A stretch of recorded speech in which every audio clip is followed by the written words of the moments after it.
बात करते हैं इस्लामाबाद हाई कोर्ट का मामला जो है वो बिगड़ता ही चला जा रहा है और अब ये बात अदालतों के बायकॉट तक पहुंच गई है। जस्टिस तारिक जहांगीरी को काम करने से रोकने का फैसला देकर जस्टिस डोगर ने एक तरह से कहा जा रहा है कि वकला तहरीक की बुनियाद रख दी है। वकला अपने इख्तलाफात भुलाकर दोबारा इकट्ठे हो रहे हैं, जलसे जुलूस भी शुरू हो गए और इस्लामाबाद मुख्तलिफ जगहों पर वकला ने इकट्ठ करने शुरू कर दिए। वकला के अंदर अब अदालतों की तालाबंदी की बात भी हो रही है। मामला इतना बिगड़ जाएगा ये किसी को अंदाज़ा नहीं था। शायद इसीलिए रूहत हिलाल कमेटी वाले मुफ्ती मुनीबुर रहमान को मैदान में उतारना पड़ा।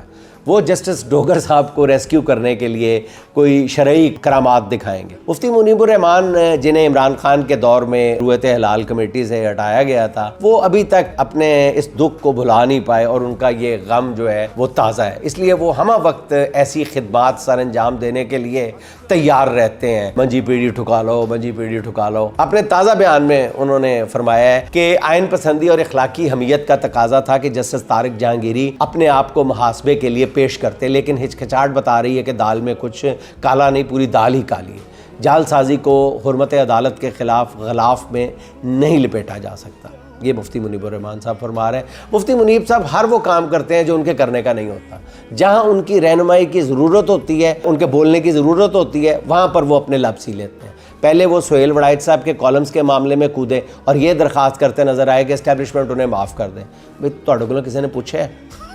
अब जस्टिस जहांगीरी के मामले में वो खामखा मामले में टांग अड़ा रहे हैं। मतलब बेगानी शादी में अब्दुल्ला दीवाना, मतलब कोई नहीं आपसे पूछ रहा ना, आपका क्या तुक बनता है अदालती मामलात में बोलने का? ना 3 में ना 13 में, ना उन्हें कानून का कोई पता है, ना वो अदालती निज़ाम पर कोई अथॉरिटी है।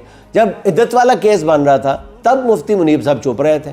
जब चादर और चार दीवारी का तकद्दुस पामाल हो रहा था उस वक्त आपने अपने होंठ बंद कर लिए थे। जब पंजाब हुकूमत ने औरतों को सड़कों पर घसीटा था, मुफ्ती मुनीबुर रहमान साहब को उस वक्त शरीयत याद नहीं आई थी, ना अखलाकियात याद आई थी। हुक्मरान अशराफिया पर जब भी कोई मुश्किल बनती है, मुफ्ती मुनीबुर रहमान साहब बिला सोचे समझे मुफ्त में फतवा देने चले जाते हैं। असल में मुफ्ती मुनीबुर रहमान साहब के दखलदार माकूलात का एक ही सबब होता है कि वो नून लीगी हुकूमत को ये बताना चाहते हैं कि मैं वेला बैठा है, मेरे को कोई काम नहीं, सारा दिन मैं लहसुन प्याज चलता रहना। और वो कहते हैं कि जी मुझे किसी तरह दोबारा रूहत हिलाल कमेटी की चेयरमैनशिप दिला दें। बस सीधी सीधी बात है। इसलिए वो बहरहाल अल्लाह ताला उनको सलामत रखे।